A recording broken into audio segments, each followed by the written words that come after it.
Hi, good morning, good morning. Mula dito sa California. I'm mahinhin today because my voice is not yet okay, but I'm healthy. Wala lang tayong magandang audio voice, but I don't have headache at all or anything, just yung boses lang. So, nakatulog tayo ng bonggang-bongga, kaya naman marami tayong energy today. But of course, bago ang mga eksenang kaganapan, hayaan niyo munang introduce natin sa mga bagong palangga ang ating Sendwave app. Ayan. Ang Sendwave app ay mabilis, ligtas magpadala ng pera sa Pilipinas. Gamitin ang promo code MAHARLIKA so you'll get extra credit sa inyong unang padala. Kaya naman, kung kayo nasa Europe, UK, Canada, and here in America, mag-download ka na. At siyempre ang ating mga palangga na patuloy na nag-aasam na magkaroon ng Kingmaker na book, ayan, available pa rin po 'yan sa ating, mga kababayan sa Japan. Ayan ang ating email, kingmakertokyojapan@gmail.com. Canada, Kingmaker, Vancouver@proton.me, and of course sa ating Europe, ayan, sa ating mga European, Filipino-European friends. Ayan, Kingmaker, Proton.me. Ayan. Okey-doke. Ay, kumusta na mga eksenang kaganapan? So today pag-usapan natin ang mga traidor kasi everyday naman pinag-uusapan natin ang traidor ng bayan. So Miss Rebecca Ugata, how are you my darling? Ikaw ang first honor, okay? Ay, si Zarlina, ha, ha, ha. Maganda ba ang boses natin diyan? Mahinhinang hitad. Alright, get well soon. Yes, Margarita Hyacinth. Napausa ako siguro kasi sigaw sa sa mga Jotang Ginemes. Hi, Harco Campo, how are you? Okay. Si Den Sally, how are you? RK Vlog. Okay, let's talk about straightforward. Yes, sabi ni Love You, nag-ginger na ako, nag-manuka na ako, nag-shopping ako ng manuka honey at kung ano-ano pa ang mga to feel better, better, better, better, better. Yes, drink more warm water. Actually nga having tea right now from Japan, galing kay Raimi. Straightforward. So today ay, ano ba title natin? Well, Inday Sara versus Bangag, sino ang scriptwriter sa Huwad Committee? Let's talk about sino ang scriptwriter sa Huwad Committee. Actually nag-watch ako for a while. Hindi ko na tinapos kasi alam ko yung, ang 8th, I think pang-8 na nilang hearing diyan sa Huwad Committee, nakita niyo 'di ba? They talk about Pogo for what? June, July, May, June, July, August, September, October. Like I think for 6 months na. They talk about it. At nakalimutan na nilang talakayin ang mga issue. Sige, modulate natin yung boses. Ang mga issue patungkol sa problema ng bayan, yung totoong problema ng bayan. 'Di ba, mga legislators sila ay mga sumusulat ng batas, nagbabalangkas ng mga batas para sa ikabubuti ng mamamayang Pilipino. Pero tignan niyo mga buwaka ng ina, iisang topic lang ang pinag-uusapan sa Huwad Committee. Target nila to pin down the Dutertes and the critics. So, kanina nanood ako at 'di ba nandoon yung self-confessed Kerwin Espinosa. Okay? Na nakulong tapos naabsuelto. Can you believe that, mga kababayan? Only sa Bangag administration ay napalaya ang mga self-confessed na mga polboronic. Mga wala daw silang kasalanan. Katulad ni De Lima na nakita naman ninyo na nagko-concert sa loob ng Bilibid. Kasama ang mga preso, ang dami mga testimonya in the past, 'di ba, na lumalantak ng saba, self-confessed si De Lima na pumatol sa kanyang driver na may asawa. Alam nyo na yan, okay? na binilan pa ng bahay, binigyan ni De Lima ng pera, lahat ng mga perks ang mga lalaki sa, like yung driver niya, lumabas siya, 'di ba? At paano mo masasabing malinis 'yan? Paano mo masasabing malinis, walang bahid, pristine, na mismo nakita niyo sa video ay, umahataw at talagang nasa loob ng bilibid. Eh, 'di ba pa mga artista in the past. Then now here's Kerwin Espinosa na nagtitestimonya at dinidiin si Senator Bato. In fairness, 'di ba? Sabi ko sa iyo, I criticized, but this time tita natin, nakakaawa ka Senator Bato kung hindi mo itatayo ang ipaglaban. Imagine niyo mga kababayan, doon sa short, time na pinanood ko, dinindihin ng Duterte. Para bagang dinisregard na nila, inatsipwera, yung war on drugs ni Pangulong Duterte. Yeah, thank you for all your wishes. Thank you. I'm better. Just my voice. At least ngayon, 'di ba, kahit papaano naririnig niyo yung malambing kong boses. 'Di ba? May lambing sa dulo. Si Cora Mac Carver. Yeah, the voice is the problem, but Melindog is still the same. Okay. So nakita niyo mga palangga, ang ginagawa nila sa Huwad Committee. Sino ang scriptwriter? Ang scriptwriter pa, ulit-ulit, si Tambalosdo, si Lisa Tanas, si Bangag at ang mga nakapaligid nilang mga alipores. Senator Bato, hindi ka nakikinig, ha? For sure, kayo lahat ng mga sumusuporta kay Pangulong Duterte, paulit-ulit ako last year ko pa sinabi to sa inyo, na tatargetin kayo. Tatargetin kayo, ay pipin down kayo, lahat, kumbaga tatanggalan kayo ng pakpak, tatanggalan kayo ng laya, ikukulong kayo, haharasin kayo and everything. Kasi yun yung target, di ba? Yung nakaka-follow sa akin, you know that already. Ang problema kasi, hindi kayo, nagpakampante kayo. Hindi ko naman na-predict yan, yung kay Kibuloy, kay Inday Sara, hindi ko na-predict yan. Meron tayong information coming from inside na they will crush you. Even Attorney Glenn Siong, in-approach siya na iwanan ng Duterte, withdraw your support with the Duterte and the Maisog. Kasi naintindihan daw nila si Attorney Glenn Siong yung kanyang hinaing, pero dudurugin nila yung Duterte.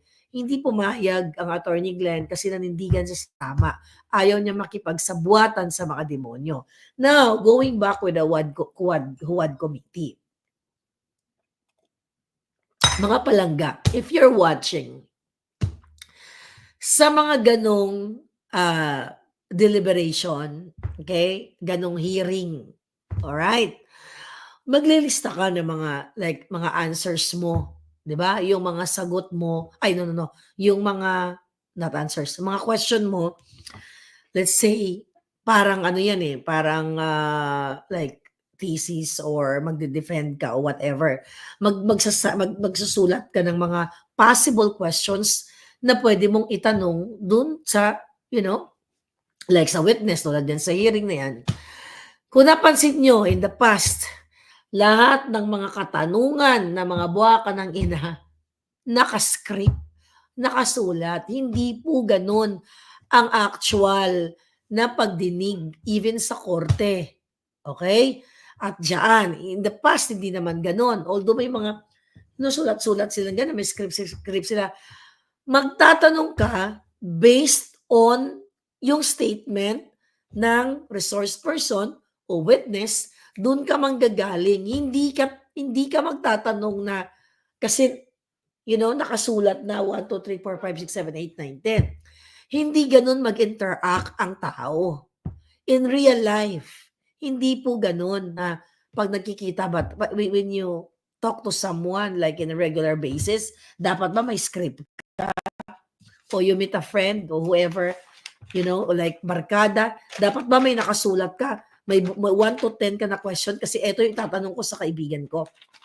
And yet, going back to sa mga witness nila, katulad ni Espinosa, at yung mga buwaka ng inang mga, mga kongresista, mga Huwad Committee o mga young goons, mga puki ng kanan yan, sorry. Sabi kayo ako magmura, mabait ako ngayon, pero hindi mapigilan ng lola nyo. Sunod-sunod. So, hindi na, di ba pag nagkukwentuhan tayo, di ba? Nagkukwentuhan tayo, nagtatanungan tayo, manggagaling yung, tatanungin, when I talk, when I speak, di ba? Tulad ninyo, kung anong mabibitawan ko sa ngangabels ko, you take from that statement, kung ano yung bibitawan ko, may tatanungin kayo, di ba? Hindi yung kunyari magsasalita tayo dito. Yung mga putanyetas na, mga kalaban ng bayan, ganito, ganyan. Tapos biglang yung mga inayupak na, tapos kunyari nag-uusap tayo one-on-one, nagkakwento ako sa'yo. Sabihin ko yun, ay mga buwaka lang ng WAD committee na yan, hawak-hawak nila yung script na yan, ginawa ni Lisa Tanasian, pinagawa ni Tambalusos, pinagawa ng mga bangag na gobyernong yan, dadadada. Tapos biglang nag-uusap tayo seryoso, sasabihin mo sa akin, ay oo nga Marla ka, sarap ng ice cream, di ba? Bangag ka. Ibig sabihin, hindi ka nakikinig sa pinag-uusapan natin kasi ang nakasulat sa script mo, ice cream, ice cream, ice cream, kasi ipopromote mo yung ice cream. This is just an example. Doon sa ginagawa nila ngayon sa hearing na yan. Ang target nila Duterte, ang target nila past administration para i-discredit yung war on drugs. Where in fact, na nakatulong sa sambayan ng Pilipino, na nakalakad kayo sa madaling araw. I remember yung aking mga kaibigan, mga kakilala, kamag-anak, nung time na nag-declare si Duterte ng war on drugs na yan. Siyempre, ayaw mo ka makagad maniniwala, baka may etchos lang. I called them up. Totoo ba yan? Na yung mga tambay wala na sa kalsada? Totoo ba yan na natatakot na ito mga addictos benedictos? Kasi baka madampot sila or ganito, ganyan. True, kayo mismo makakapag-witness yan. Ngayon, dinidiscredit nila mga palangga. Dinidiscredit nila kasi yun yung gusto nilang gawin. Idiin ang Duterte kasi gagamitin nila yan sa ICC nila. 'Di ba? Although wala na tayo diyan, sa buwatang Lisa Tanasian. Kasi gusto nilang i-pin down, durugin ang mga Duterte para totally mawala na sa political arena, which is impossible at hindi mangyayari yan kasi ang dudurugin natin yung mga jutang ginemes na yan. Now, okay? Paiyak-iyak pa si Kerwin Espinosa. Binigyan siya ng, hindi nyo ba napapansin na kapag itong witness nila, binibigyan nila ng time, hindi nila tinataasan ng boses, binibigyan pa ng time, di ba, nitong si Dan Fernandez, sige, I will give you time na parang mourn, mag-iyak-iyak na mga ganyan drama-drama, binibigyan nila ng time na makapagsinungaling, alright? Pero, pag hindi kasama sa script, i-intimidate nila. Sabi ni Chang Cabuto, people power na. Yeah. Mamaya pupunta tayo dyan. I-intimidate nila. This government, mga kababayan, buwaka ng inang mga bangag, mga addictus benedictus po. Ang presidente ninyo, adik. Ang presidente niyo nagko-Coca-Cola, nagpupulburon. Kitang-kita naman yan. May authenticated video, nung araw ng kagitingan, naiwan yung residue dito. Ang problema sa atin, hindi ko alam kung kailan kayo lalabas. Buti na lang, merong Maui, merong sila Agent Morales, kanina nandyan sila sa EDSA Friday group. Speaking of that, people power, you have to act now. You support that group. By the way, I'm asking your support them directly to those who want to support them. Kasi parami ang mga yan. Tama nga ang sabi ni Agent Morales at ni Maui na kapag nasa EDSA, ibig sabihin yan people power. Kailangan marinig yung boses ninyo. Kasi peacefully kayo magagather doon. I believe they're doing that every Friday. So lahat ng mga palangga ko coming from me, if you want to support them, food, water, kasi parang narinig ko sa kanilang vlog, they will stay there. 'Di ba? Parang gusto nilang manatili diyan. I don't know kung kailan, but if you want to support them, andyan yung email ko sa baba. I will forward you to the group para diretso yung tulong ninyo sa kanila for food, water, and we did it in Liwasang Bonifacio, and this time I want you to diretso kayo ng bonggang-bongga sa kanila. Kasi narinig ko kanina, diretso sila. I mean, dire-diretso yung plan nila. And now going back. Thank you, Maui and Agent and the rest of the gang. Nandyan kanina. So now, anong gagawin niyo? Paulit-ulit na lang ba? Nawawala na ako ng boses. Paulit-ulit na lang ba kayo? Nalolokohin ito. Huwad Committee, wala na po silang pakialam sa inyo. Ang presidente niyo walang pakialam sa inyo. Mga OFW, nakita niyo yung binitay sa Saudi. Nakita niyo po yun, mga palangga. Itinago sa inyo, ikinubli sa inyo, at nag-agree ang butang yung presidente na disturb ng ating mga kababayan dahil sa ginawa niya. Gaano kasakit yan sa inyong mga OFW na baka dumating yung point, I hope not, na kayo ay mamaltratuhin ng inyong mga amo, di ba? Dahil sa impito or what, yung sobrang sakit na ginawa sa inyo, binubugbog kayo or whatsoever dyan sa ibang bansa, nandilim ang paningin ninyo dahil sobrang ng pang-aapi, nagurgur ninyo dahil or self-defense. Pero itong kababayan natin, sabi ko kahapon, hindi natin nalaman kung sino siya. Ginurgur na lang at ang jutang ginimis yung presidente, nakatawa pa. Disturb nyo ba to, mga bagong bayani, mga OFW? I challenge you. If you want to stop, if you want to stop this bangag administration, ang dami nyo pong OFW even immigrants na naninirahan na sa Amerika, Europa, Asia, o saan man kayo naroroon, message your family. Message your mga anak na mga adult na. I-explain ninyo. Huwag niyong hayaan yung mga anak ninyo na ang pinagkakabalahan ay mga computer games na walang pakialam sa lipunan. Katulad na lamang ng anak ni Bangag na si Vinny, di ba? Si Vinny na nandyan, pinakita nila yung bahay ng Bangag na Pangulo na ni-renovate nila na mayroong car driving, ano tawag doon? Tingnan natin dito. Okay. Na mayroong, ang tawag, a race driving simulator. Merong laruan doon, di ba? Doon sa Malacanang, renovate, tapos ginawan parang entertainment. Bawat isa sa kanila merong entertainment o may den, pulboronic den, What I'm trying, balik tayo doon, bago mawala ko. So yung mga anak ninyo, huwag niyong hayaan na magpakabangag sa mga computer games at walang pakialam sa ilipunan.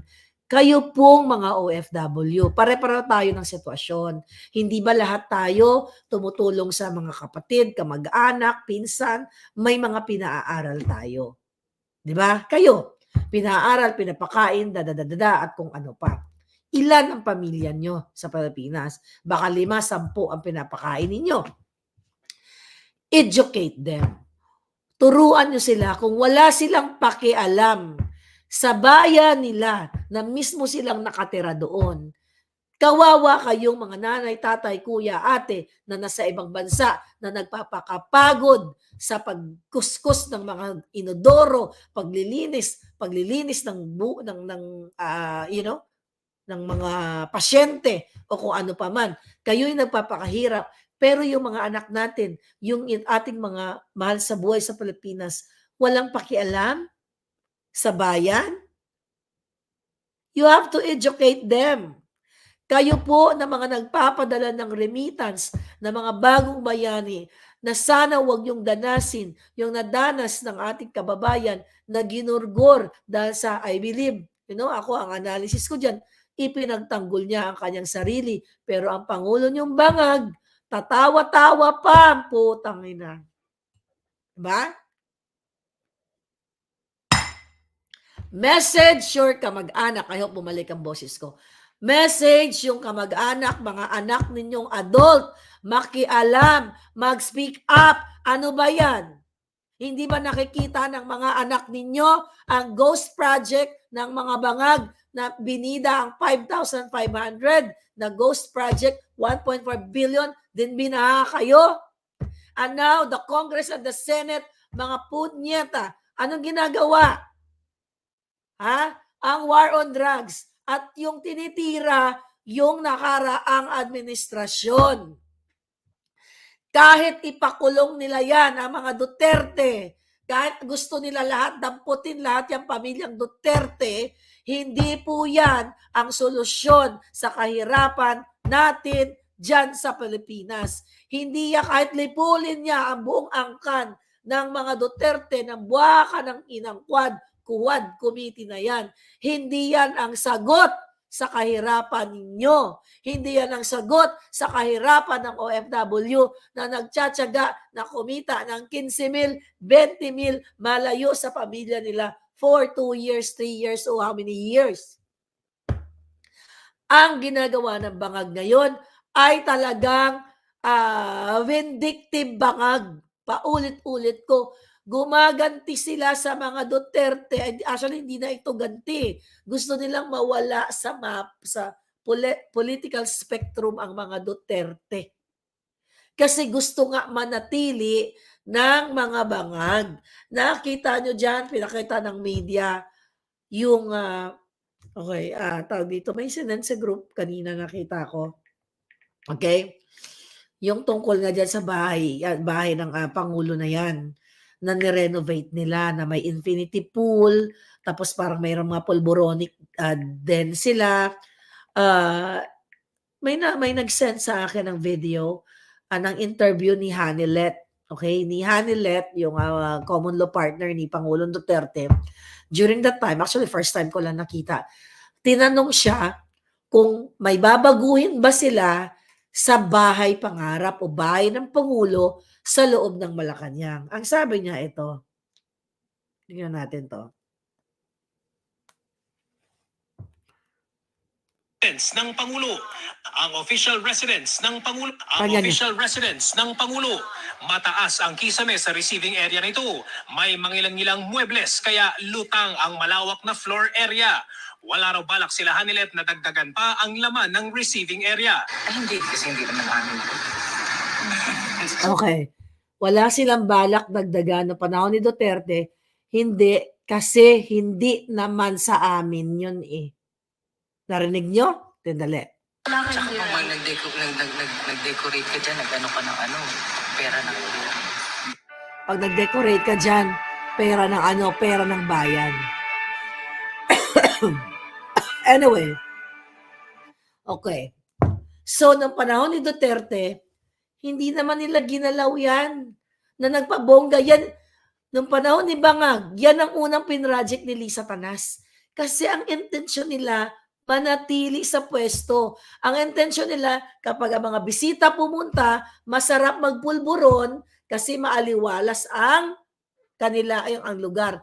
Napakaganda na ng Malacanang. Binungkal, inayos lahat. Unang-una pinagkitaan nila yung project na yan. Yung putang inang lisang yan, yan ang pinakasalot sa lahat ng kasalot-salutan sa mundong ito, sa buhay ninyo.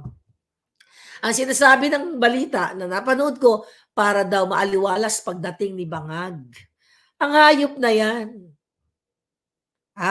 Hindi niya deserve yan. Okay? At hindi na kailangan i-renovate dahil hindi naman bulok yan.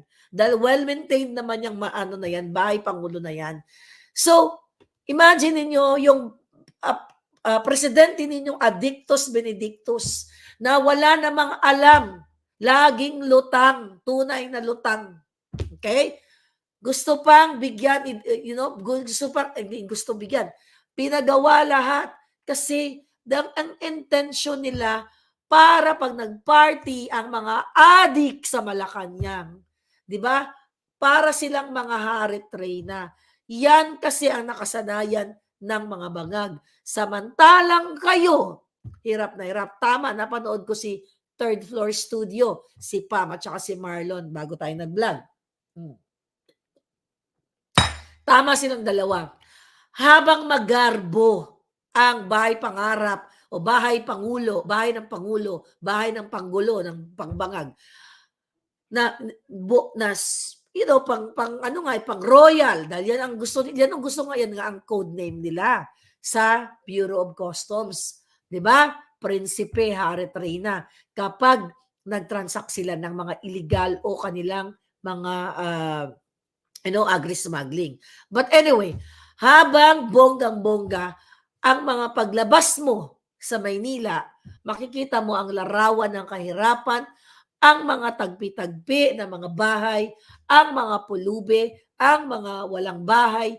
So, nakita mo, walang pakialam ang gobyernong ito. Samantalang nung panahon ni Duterte, kung yung mga Duterte na yan, sa kabila ng binibintang nila ngayon, na ito kumita, ito nagpogo, dapat nakita nyo in the past.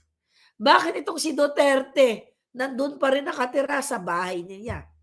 Bakit itong mga bangag, pinaayos, pinarenovate? Tama si Hanilet, hindi naman sa kanila yan. At saka pera ng bayan yan. Nakakahiya naman na gumaso sila. Na yung perang yun dapat igastos sa what? Para sa Pilipino. Para sa mamamayang Pilipino. Kaya kung hindi kayo gagalaw, OFW, kayo ang pag-asa ng totoo ng bayan. Kayo ang tunay na bayani. Kung kausapin nyo simula ngayon. Okay? Dahil hindi sumusuko ang grupo nila Maui, grupo nila Agent Morales. Nagtataya sila ng buhay. I admire them. Talagang, yung mga palangga ko dyan, sorry kung hindi ko napapangalanan yung iba. Okay, message kayo para magkakilanlan tayo. So, ngayon, nagtsatsaga sila ng kanilang buhay, ng pagod. Umuulan yata kanina. Kasi, their focus is marinig sila ng taong bayan. Hindi enough ang social media. And I believe, maraming gustong sumama. Okay? May mga tayo na mensahe. Huwag kayong tumigil dyan. Tama na dyan kayo sa area na yan. Kasi, naging kampante ang mga bangag. Dahil ngayon sa Liwasang Bonifacio, natigil na. I will talk about that later. So that ko lang baka makalimutan natin.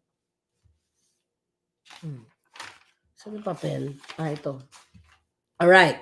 So ngayon, mga palangga, you have to do something.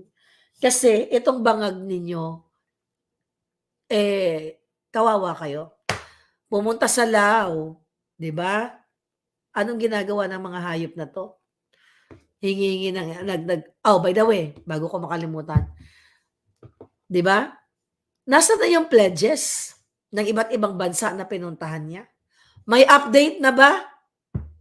Wala, di ba? Ibig sabihin for 2 years. For 2 years. Ginago kayo ng gobyernong ito. Doon pa lang sa pledges. Asa na yung mga investors? Nasaan na yung mga pinangakong bilyon, milyon, ek-ek? Wala, di ba? Nasaan? Paano nga magkakaroon? Paano mag-i-invest sa atin ang iba't ibang lahi, iba't ibang bansa kung alam nila na addictus bangag si Marcos Jr. Nawala na parang bula.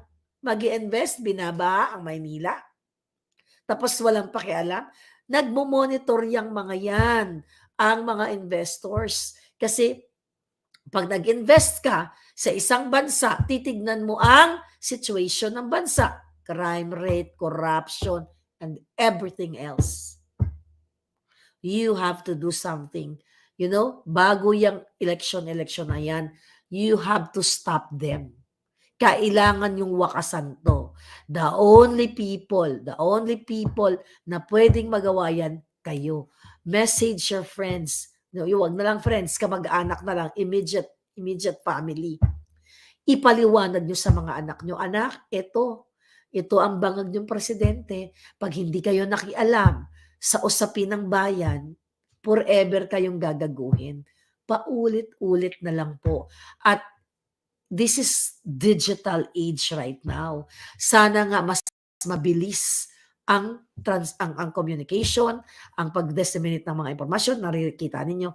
Pero yung mga kabataan natin, abala sa pagi-games. Nawala na yung patriotism. Nawala na yung pagmamahal kasi maari ang mga anak ninyo masyado silang komportable sa buhay kasi pinapadala nyo ng pera eh. Walang kahirap-hirap. Every quincenas, every 30, dun sa mga nasa Amerika, Europa, every other day. Di ba? Yung mga bigay ninyo every week. O yung iba naman baka, every other day, every 3 days. Kaya naging kampante yung mga anak, mga pamilya ninyo. Kaya they don't care sa usapin ng lipunan kasi somehow hindi nila nararamdaman yung hirap na katulad ng mga nararamdaman ng mga laborers, ng mga nagtatrabaho. So you educate your children. Hindi lang puro computer games, car racing simulator, katulad ng anak ni Bangag at the expense of the Filipino people. May bahay ang mga mga buwaka ng Genemis niyan. Bakit dyan maglaro-laro yang si Vinny? Napuntahan ko na, invite ako dyan sa bahay nila sa Paway. Okay? May bahay sila, marami pang bahay, may mga kondo sa mga yan. Bakit dyan pa nag-build, lagay ng mga games na yan? Kasi their intention is to stay in power forever. Yan ang target. Ang mga expose ko sa inyo, katulad ni Abalos, sabi ko, ayan, tatakbo yan na senador. O, tingnan mo. Ipinasa ang trono sa mga Rimulya na namamayagpag ang kanilang mga pogo business sa Cavite. Then they talk about that Jotang Genemes na pogo dyan, si Alice Go. See that? Pinagluloko kayo ng gobyernong ito. Pinagluloko, ginagago na kayo eh. I don't know kung kailan kayo mga palangga magigising. Yung alam ko, yung mga men and women in uniform, alam nyo po na adik, bangag ang presidente ninyo at ang asawa ay kidnapper, smuggler, lahat sila. Pero wala kayong pakialam eh. Kayo talaga yung taksil sa bayan.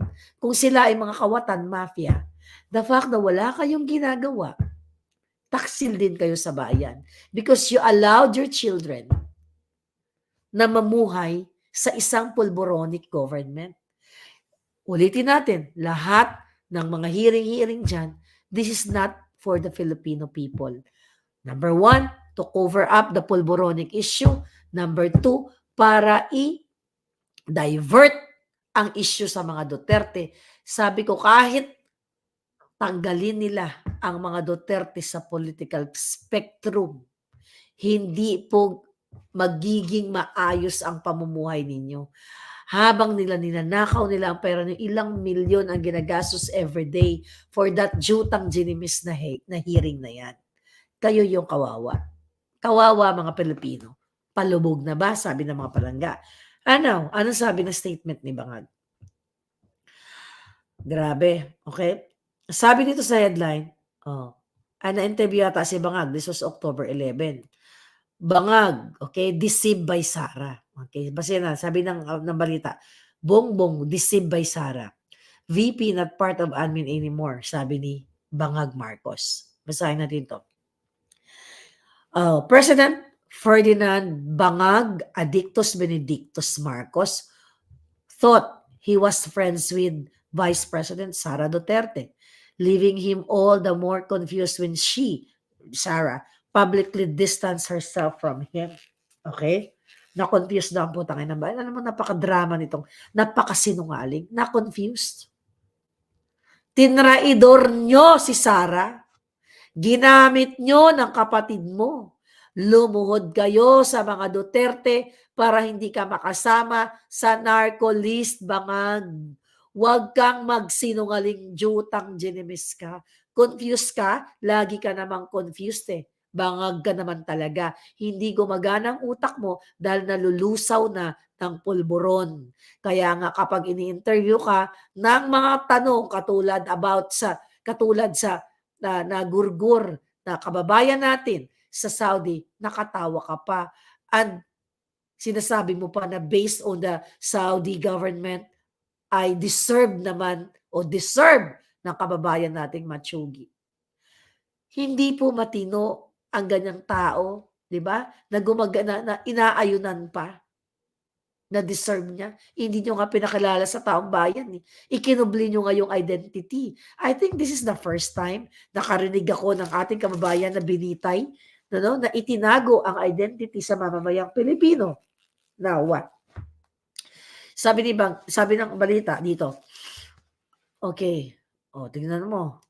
Hindi ko 'to napanood yung interview, eh.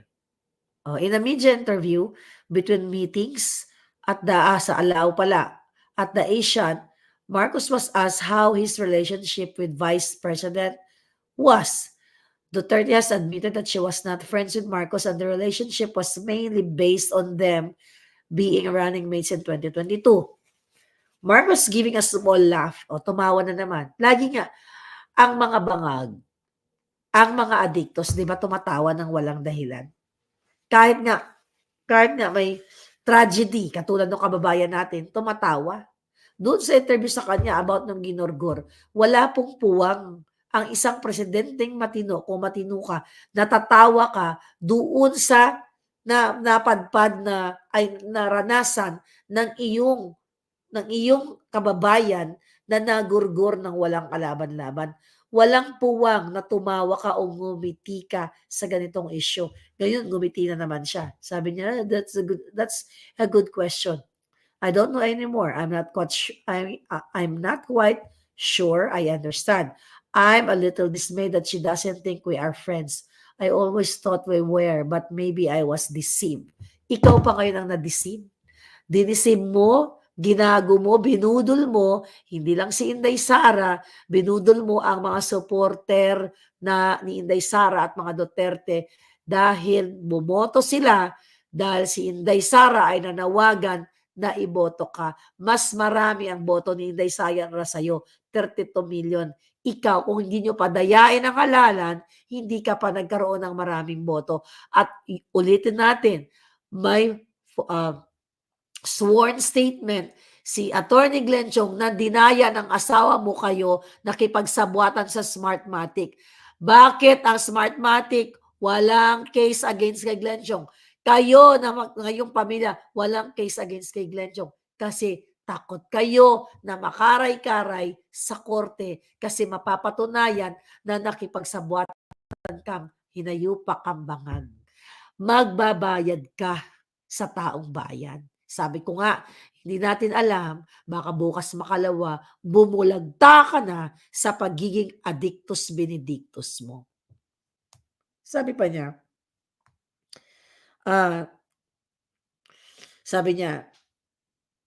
she left the administration, so she's not part of the administration anymore. She's not part of the really day-to-day hemming of what we're doing. So it will be unfair to ask her all of the sudden to impose that duty on her since it's not part of her work now. Okay, sabi niya. Ano ba sabi dito ni Inday? But anyway, siya pa ngayon ang nagsabing si Inday ay nambudol. Nakita nyo, mga kababayan? Okay. Sabi ni Orlando Nicolas, magdilang anghel ka. Yakit, I'm okay. Pause na yung boses ko. But, yun nga yung boses ko lang, tsaka may sipon-sipon lang ng bonggang-bongga. But anyway, going back sa ating pinag-uusapan. Thank you sa inyong mga wishes. Nakita nyo tong hinayupak na to? Galit na galit sila, nag-umpisa ito, yung galit ni Lisa Tanas. Well, matagal na, di ba alam naman natin yan na talagang si Lisa Tanas, mambubudol, manggagamit. Ginamit nila si Inday Sara.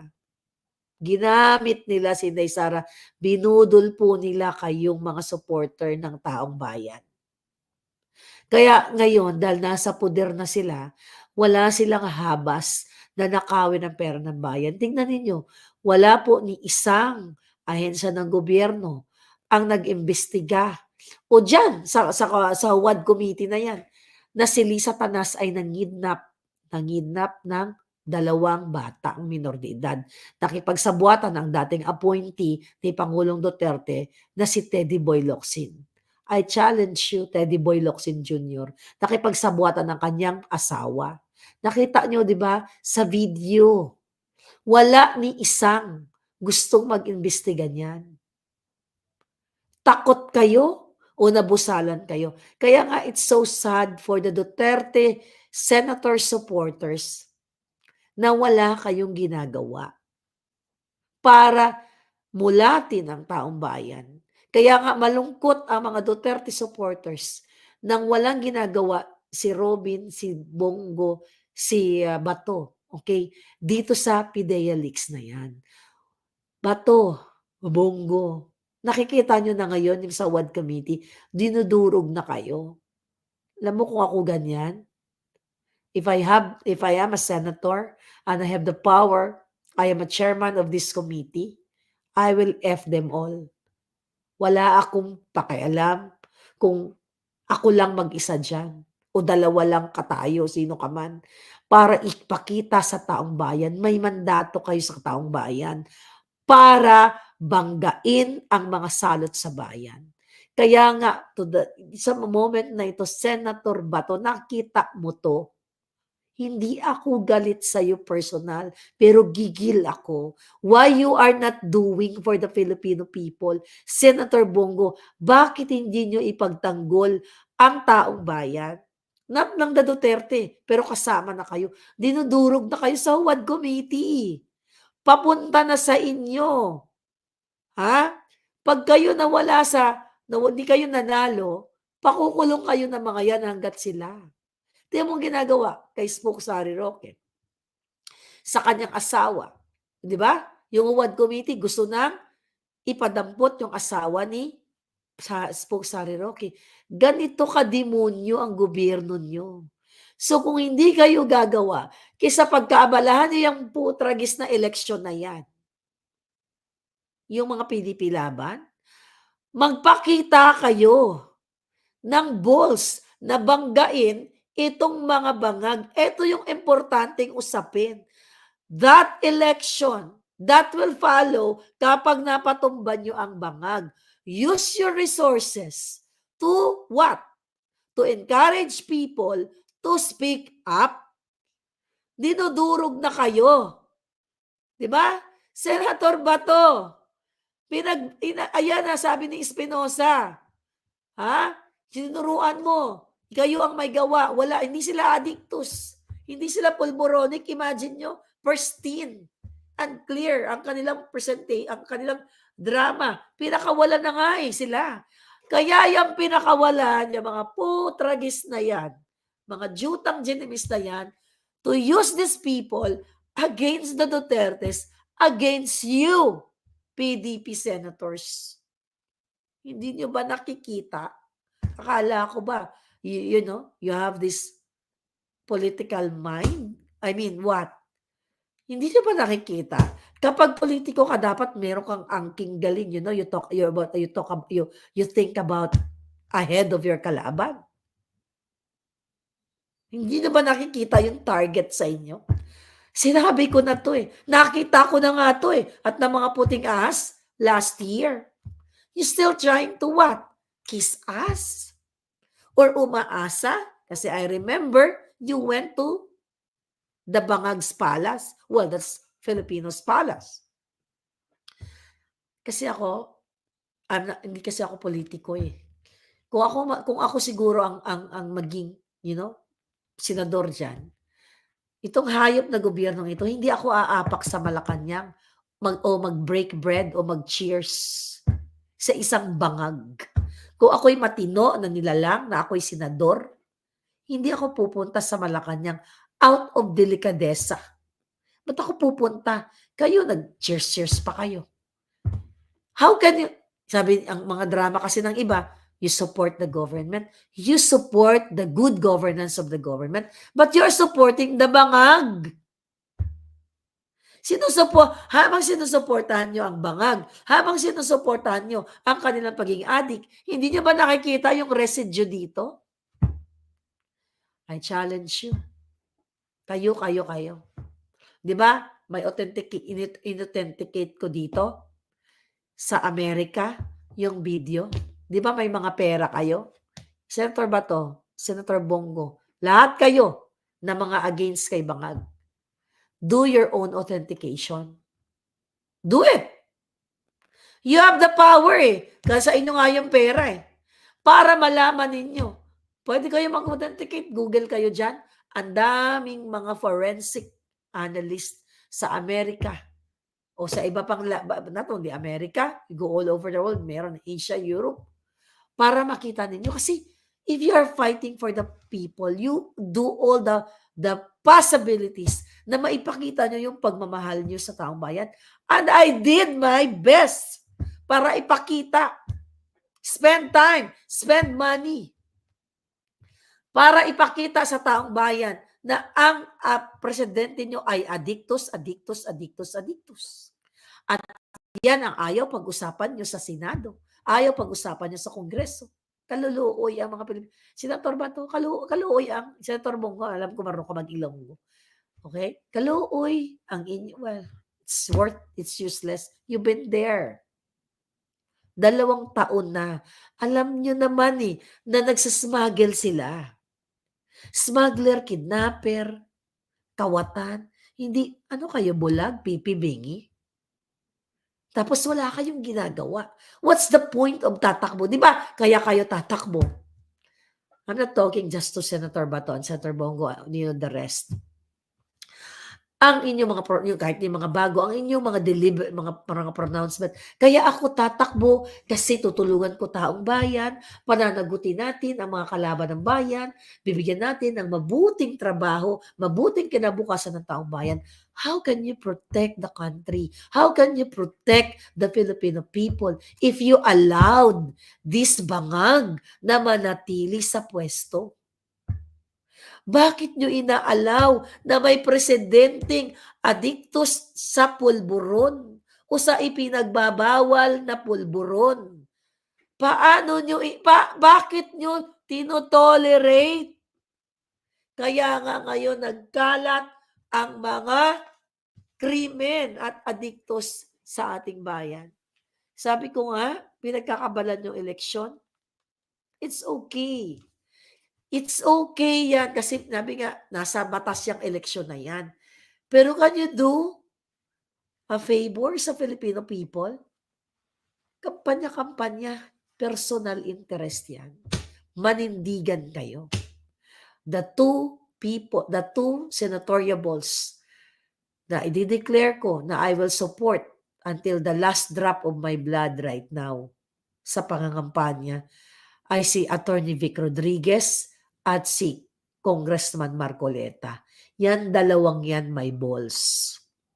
Lumalaban at sabi ko nga, si Attorney Vic, isinulat pa sa libro ang lahat ng kahayupan ng mga bangag. Nandito sa book. Meron bang kinaso dito kay Attorney Vic? O baka pwede sila mag-fabricate ng crime. Nilagay dito ni Attorney Vic sa kanyang libro ang lahat ng kababuyan, ang lahat ng pagmanipula ng appointments. Nakalagay dito si Michael Ma na unang-una pang i-appoint. Di ba? Wala pa yung mga sekretary, papa-appoint na ni Lisa. Nakalagay po dito sa librong ito. Yung sa PAGCOR. Na inappoint si Altenco kasi ang sabi ni Lisa Tanas, ang sabi ni Tambaluslos, may aayusin lang sila ng 1 year. Yun yung sa Okada. Yung kaguluhan sa Okada.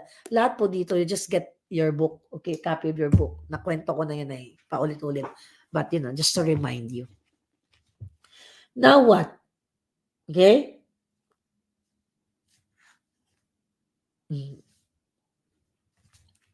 Yeah, okay. Ito sa Liwasang Bonifacio. Party sa Malacanang. Okay. Di ba recently, marami kasi nagme-message sa akin na, by the way, yung tungkol kay Pastor Kibuloy na absuelto ba siya? Wala na ako ng lipstick. Mukha na akong maputla. So ngayon, mga kababayan, lipstick lang tayo. Ngayon, ang alam ko, ang nabasa ko, yung kanilang isa sa mga ano, parang official ng KOJC ay nagkaroon ng plea bargaining agreement. Nag-plea siya to reduce the sentensya, pero absuelto dun sa mga high crimes na binabato sa kanila, yung human trafficking, rape, something na gano'n. Hindi pa kasi na-release yung ano, yung actual court, yung copy, okay, yung resolution, kung ano ba talaga. But I'm not gonna talk about it in details kasi unang-una wala naman tayong hawak na papel. Pero good point yun sa SMNI. 'Di ba? For the rest, ilang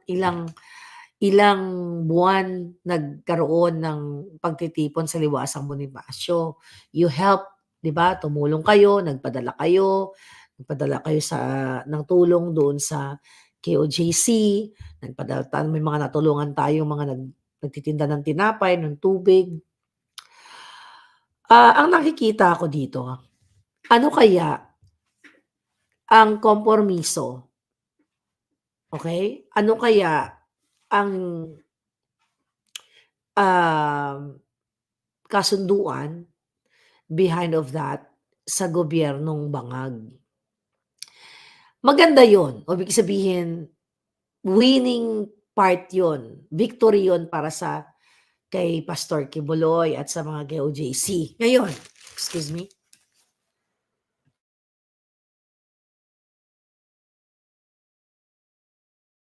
Ngayon, mga palangga, ang tanong, hindi kaya, kasi nababasa ko, hindi kaya isa sa mga agremento o isa sa mga kasunduan, kasi 'di ba hawak nila si Pastor Kibuloy, isa sa mga kasunduan na mag-withdraw si Pastor Kibuloy ng support sa Maisog o sa mga Duterte for a while, ngayon mag-withdraw, kasi yun yung utos ni Bangag. At yun ang utos ni Satanas.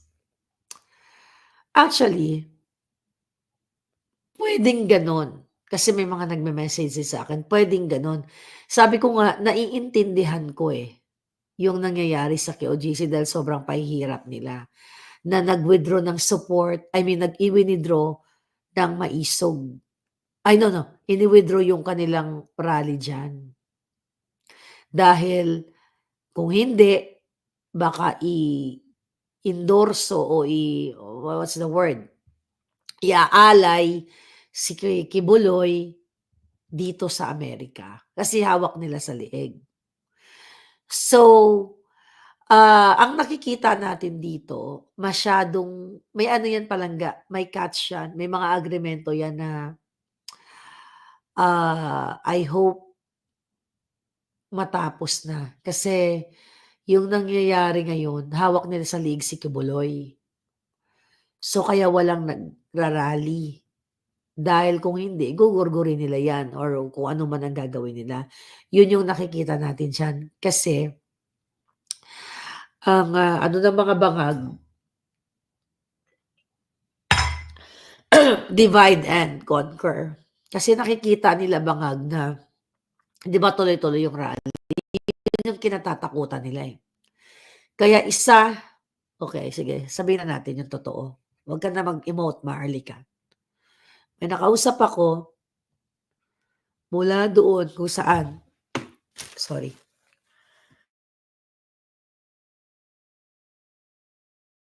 May nakausap tayo, galing sa naka-uniforme, okay, na hawak sa liig si Pastor ngayon. Kaya natigil yung rally na yan. Dahil sinisindak talaga sila, mas malala pa ang gagawin. Kaya sila tumigil. Hindi dahil actually na voluntarily they withdraw support sa mga Duterte, pero sila ay nakita niyo naman ginigipit.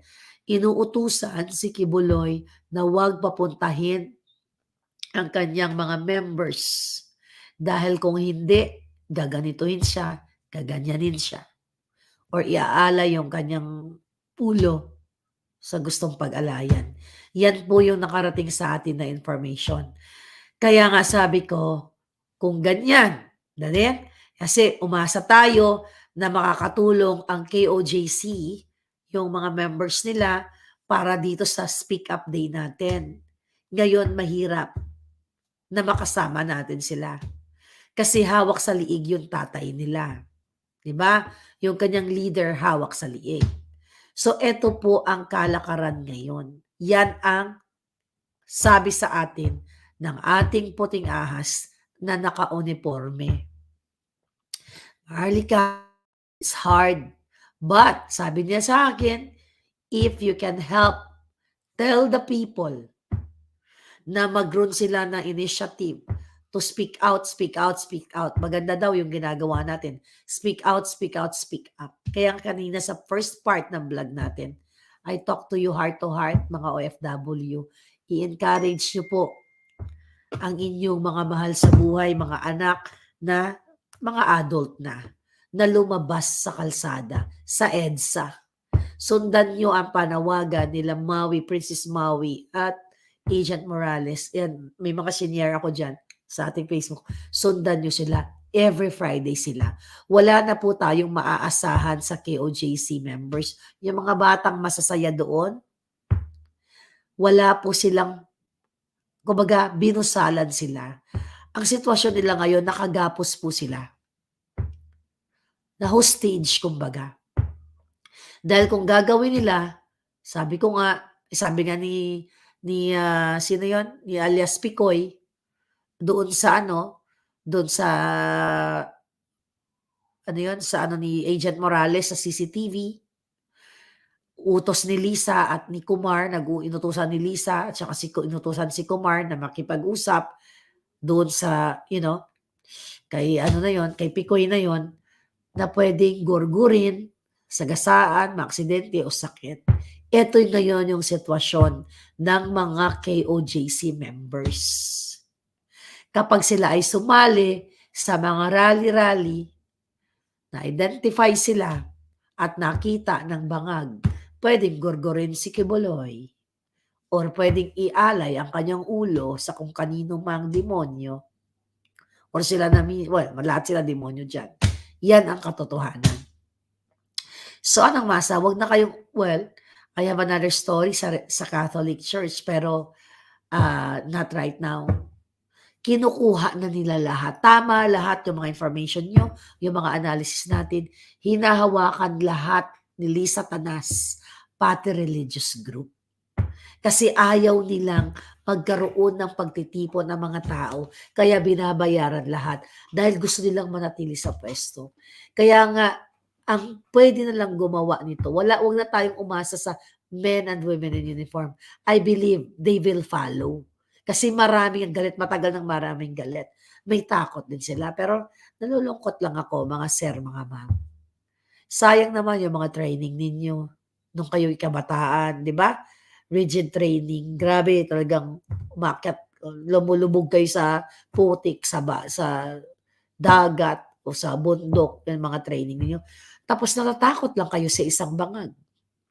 So the ultimate solution para matigil ang addictus benedictus katulad ni Anton Lagdameo na panggigipit sa inyo, mga kapatid ko, mga palangga ko, mga Muslim brothers and sisters, ginugulo buhay niyo. Pinanghimasukan kayo. Lahat mga bangag to.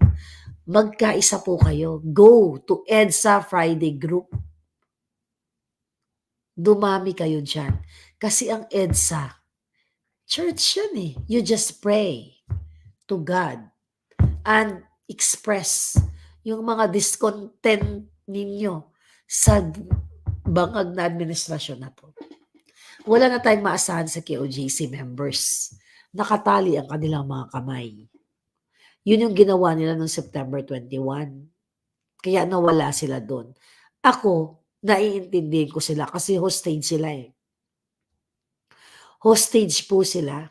Ang dami ng taong dumating sa Liwasang Bonifacio. Pero hindi na i-cover ng SMNI. How sad, di ba? Pero ang totoo, hinawakan sila sa leeg. Kumbaga, tinututukan sila palangga, di ba? Point blank. Parang ganun yan. O, sige, papuntahin mo doon mga members mo. Pajujutukin ko to. You know what I mean? I wish I have power right now sa boses ko, no? I hate this. Hindi ako sanay na, na malambing ako sa boses. Malambing lang ako sa kama.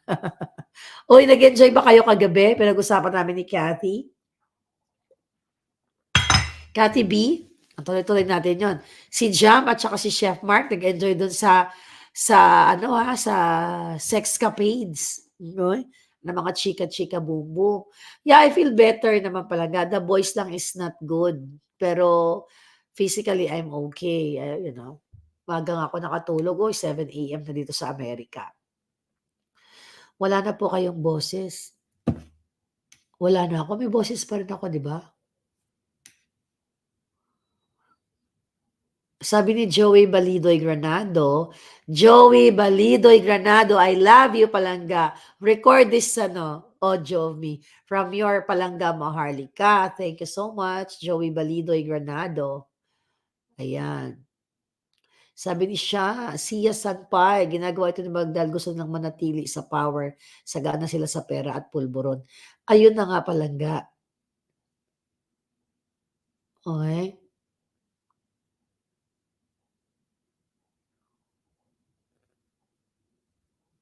Walang boses. Rebecca, okay. So, from now on, may assignment kayo ha, mga OFW. May assignment kayo. Lalo na yung mga kamag-anak nyong nasa Maynila. Yung mga nasa probinsya, okay lang yan. You know? Pero kung if you have the capacity na pabakasyonin nyo ang inyong mga palangga sa Maynila para magdasal sa EDSA Shrine at mag-speak up para ipakita ang boses ninyo na tama na maggawa kayo ng placards ninyo. You know, kung ano yung message ninyo sa presidente. Like, bangag ang presidente, mag-hair follicle test ka, tama na. 'Di ba? Panagutin si Lisa Tanas sa kidnapping. O, meron tayong dokumento dyan. May papel tayo dyan. Meron tayong witness dyan na hanggang ngayon, okay, na nakikipaglaban si distressed mother. Kidnapper, imagine nyo ang inyong first lady at inyong presidente nangingidnap. Ginagamit ang kapangyarihan. You have to do something, mga palanda. Sabi ni Resback Channel, yes, people power natin yung pagbabago para sa lahat ng tao. Yun na nga eh. Kaya ako, nalulumo ako dito sa mga, hi Remy, yeah, ako naman walang boses, oo nga eh. Grabe yung 1 billion nilang Dameo, sabi ni John. Yun na nga, lahat pulburoni. Lahat addictus palangga. Sabi ni John Isip, wala po bang audio version ng Kingmaker? Ako kaya mag-audio version, no? John Isip. Attorney Vic, oy, mapa-interview natin si Attorney Vic very soon, ha? Ako kaya mag-audio dito, no? 'Di ba yung audio, yung audible? Dear Maharlika, pati yung may ano pa, oh. Okay, I've get to meet in person. Sabi niya, oh. Ang cute naman ito. Ang ganda na sulat ni Attorney Vic. Ramy, yung sulat ko, di ba hindi mo mabasa? Sulat doktor ako. For my wife, Mia, children, Louie, Billy, and Manu. Ang ganda naman ang pangalan na anak ni Attorney Vic. For their enduring support, for staying by my side. Ako kaya gawin natin ng not komedya, mahinin. Sabi ni Attorney Vic. For their enduring support, for staying by my side through all the many twists and turns that happened in my life, especially before, during, and after the May 2022 elections. I couldn't ask for more. Alam niyo ba, ng bata ako, mahilig ako mag-storytelling, yung magbasa. Nagre-recruit ako ng mga kabataan. Nung high school ako, yung mga kapitbahay namin, tinuturuan ko, nag-teacher-teacheran ako. Yun, may mga books ako, tapos yung kung saan pinagkukuha yun, mga tig 25 cents lang noong unang panahon. Tapos nagbabasa ako. Mga gano'n. But anyway, naalala ko lang. Wala na talagang pag-asa. Pera-pera lang ang pinagagana ng mga bangag na gobyerno para sumunod ang mga tao, sabi ni Jaime Morales. No vote. Shingot dito, shingot doon, sabi ni Dulcie Amrad Malingit. Yeah, anyway, mga palangga, yeah, I wish I can talk more, pero thank you so much sa inyong pagmamahal. Actually, ang dami kong energy, boses ko, kasi nakatulog talaga ako ng bonggang-bongga, maaga ako nakatulog. Kaso lang yung boses ko ayaw makisama. Anyway, this is your fair lady Maharlika. Sa lahat po ng OFW, may assignment po kayo, may homework kayo. Please encourage your family and friends na makialam sila, lalo na sa Maynila. This coming Friday, pumunta po kayo doon, doon sila Maui. Hindi yan sila tumitigil. 'Di ba? I will announce here, tanong ko si Maui kung anong oras sila pumupunta doon. Pumunta kayo sa Friday. Ano bang date? What is the date? Anong date ngayon? Pumunta kayo doon para magdasal kayo, ipagdasal niyo yung inyong bayan. Anong date ngayon? October 18, ha? 11, 18 Friday. Okay, 18. So pumunta kayo doon. Huwag na kayo umalis doon. Doon na kayo tumira. You know what? Sabi ko nga sa inyo, kapag mag-vigil kayo doon, kasi church naman yon, believe me, aapaw ang suporta. Huwag kayong matakot na magutom kayo o mauhaw kayo. Madami kami, oh. Marami kaming mga palangga na magbibigay sa iyo ng tubig at pagkain. Kapag kayo ay nagdasal doon at magdala kayo ng mga hinaing ninyo, ng mga placards, ipakita ninyo na mas powerful ang boses ng taong bayan. Kasi kung hindi nyo gagawin yan ngayong palangga, kailan nyo gagawin? Sino gagawa? Lahat na mga nakapaligid kay Bangag, bayad na. Hindi nyo ba nakikita? Yun na lang yung pag-renovate ng Malacanang. Gusto nilang gawing entertainment. May kanya-kanya silang entertainment. May mga sarili silang bahay. Kung gusto nilang mag-entertainment, bakit din sa Malacanang? Doon sila sa mabahay nila, ang gaganda ng mga bahay nila. Hindi pa ba sila masaya doon? See that? That's what you call highest level of greediness. Muli, this is your fair lady. Thank you, darling.